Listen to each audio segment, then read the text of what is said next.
Top order ব্যাটাররা যেখানে ব্যর্থ সেখানে ব্যাট হাতে গর্জে উঠলেন লিটন কুমার দাস। খেললেন অতি মানবীয় এক ইনিংস। লোয়ার অর্ডারে থাকা বোলারদের নিয়ে পৌঁছালেন ব্যক্তিগত শতকে, সেই সাথে দলকেও ফেরালেন ম্যাচে। দিনের শুরুতে পিছিয়ে পড়া টাইগাররা দিনের শেষে এখন রয়েছে চালকের আসনে। প্রথম দিনে লিটনের অসাধারণ ব্যাটিং এবং টাইগারদের পারফরমেন্স নিয়ে বাকিটা জানবো এই প্রতিবেদনে।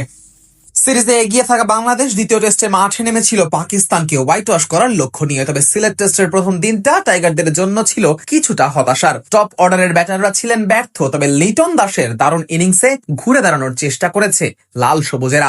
এদিন টস জিতে বাংলাদেশকে ব্যাটিং এ পাঠান পাকিস্তান অধিনায়ক শান মাসুদ। সিলেটের আকাশে মেঘ থাকায় এবং পিচে পেসারদের সহায়তা থাকতে পারে এমন ধারণা থেকেই এমন সিদ্ধান্ত নেয় সফরকারীরা। সফলতা পেতেও খুব একটা অপেক্ষা করতে হয়নি পাকিস্তানকে। ইনিংসের দ্বিতীয় বলেই প্যাভিলিয়নে ফিরে যান ওপেনার মাহমুদুল হাসান জয়। মোহাম্মদ আব্বাসের অফ স্টাম্পের বাইরের বলে খোঁচা মেরে স্লিপে ধরা পড়েন এই ব্যাটার। প্রথম ধাক্কার পর অভিষিক্ত তানজিদ হাসান কিছুটা আগ্রাসী ব্যাটিং করে রান তোলার চেষ্টা করেন। অন্যদিকে অভিজ্ঞ মমিনুল হক শুরুতে করেন ধীর স্থির ব্যাটিং। দুজনের জুটিতে বাংলাদেশের রান বাড়তে থাকে, তবে নিজের দ্বিতীয় স্পেলে আক্রমণে ফিরে আবারও আঘাত হানেন আব্বাস। অফ স্টাম্পের বাইরে করা বলে মিড অনের উপর দিয়ে মারতে গিয়ে বোলারের হাতেই ক্যাচ দেন তানজিদ। 26 রান করে থামতে হয় অভিষিক্ত এই ব্যাটারকে।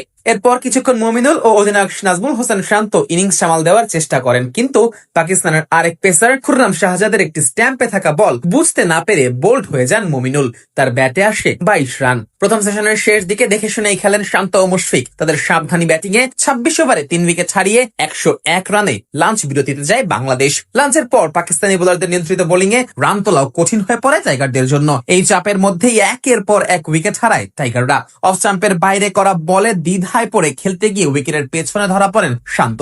29 রান করা এই ব্যাটারের উইকেট নেন সেই আব্বাসি। এরপর পেসার খুররাম শাহজাদের বলে এলবিডব্লিউ হন মুশফিকুর রহিম। যদিও রিভিউ নিলেও আম্পায়ার্স কলে আউট বহাল থাকে। মুশফিকের ব্যাটে আসে 23 রান। বিপদ আরো বাড়িয়ে দেন মেহেদী হাসান মিরাজ। শর্ট বলে হুক করতে গিয়ে ডিপ ফাইন লেগে ক্যাচ দেন এই ব্যাটার। তার ব্যাটে আসে মাত্র 4 রান। ফলে 116 রানেই 6 উইকেট হারিয়ে বিপদে পড়ে যায় টাইগাররা।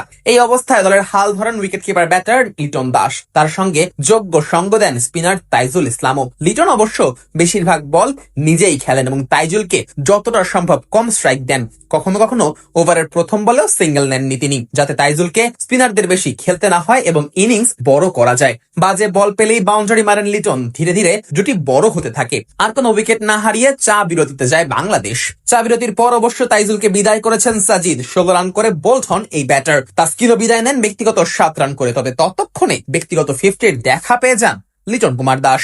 এরপর ধীরে ধীরে পাকিস্তানি বোলারদের ওপর চড়াও হতে থাকেন এই ব্যাটার। প্রথম 93 বলে 50 স্পর্শ করা লিটন পরের 50 করতে খরচ করেন মাত্র 42 বল। ফলে 135 বলে পূর্ণ করেন নিজের ক্যারিয়ারের 6ষ্ঠ সেঞ্চুরি। যদিও ব্যক্তিগত 126 রানে থামে লিটনের ইনিংস। শেষ পর্যন্ত বাংলাদেশের সংগ্রহ দাঁড়ায় 278 রান। এরপর শেষ বিকেলে কিছু ওভার বল করার সুযোগ পায় টাইগাররা, তবে সেখান থেকে কোনো উইকেট তুলে নিতে ব্যর্থ হয় লাল সবুজেরা।